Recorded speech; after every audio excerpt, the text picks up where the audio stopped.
ಒಂದು topic sir ಆಶಾ ಭೋಸ್ಲೆ.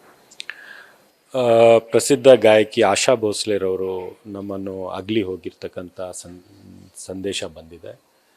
ಭಾಳ ದುಃಖದ ಸಂಗತಿ.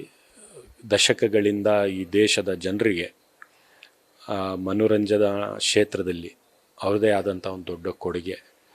ಹಿಂದಿ ಭಾಷೆ ಮತ್ತು ಬೇರೆ ಬೇರೆ ಪ್ರಾದೇಶಿಕ ಭಾಷೆಗಳಲ್ಲಿ ಸಾವಿರಾರು ಹಾಡನ್ನು ಹಾಡಿ ಇಡೀ ಜಗತ್ತನ್ನೇ ಒಂದು ಮನೋರಂಜನಾ ಕೊಟ್ಟಿರ್ತಕ್ಕಂಥ ಒಂದು ಪ್ರಸಿದ್ಧ ಗಾಯಕಿ. ಅವರ ಆತ್ಮಕ್ಕೆ ಚಿರಶಾಂತಿ ಸಿಕ್ಕಲಿ ಅಂತ ನಾನು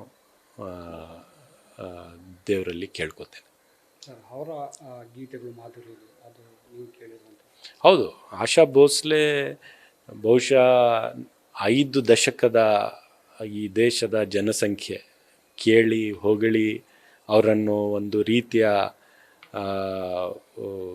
ಎಲ್ಲರಿಗೂ ಒಂದು ಫೇವ್ರೆಟ್ ಸಿಂಗರ್ ಆಗಿರ್ತಕ್ಕಂಥ ಒಂದು ವ್ಯಕ್ತಿತ್ವ.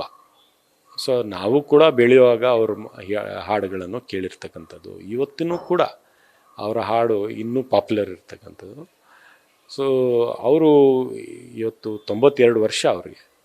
ಮೋಸ್ಟ್ಲಿ 5-6 ದಶಕಗಳಿಂದ ಅವರು ಹಾಡ್ತಾ ಇರ್ಬೋದು, ನನಗೆ ಗೊತ್ತಿಲ್ಲ. ಬಟ್ ಇವತ್ತು ಹೋಗಿರ್ತಕ್ಕಂಥದ್ದು, ಅವರು ನಮ್ಮನ್ನು ಅಗಲಿ ಹೋಗಿರ್ತಕ್ಕಂಥದ್ದು ಒಂದು ದೇಶಕ್ಕೆ ಒಂದು ದುಃಖದ ಇವತ್ತು ಸಂಗತಿ. ಇನ್ನೂ ಇರಬೇಕಾಗಿತ್ತು. ಅಂಥ ಪ್ರಸಿದ್ಧ ಗಾಯಕಿ ಅಥವಾ ಆ ರೀತಿಯ ಸಾಮರ್ಥ್ಯ ಇರ್ತಕ್ಕಂಥ ವ್ಯಕ್ತಿತ್ವಗಳು ಭಾಳ ಕಡಿಮೆ.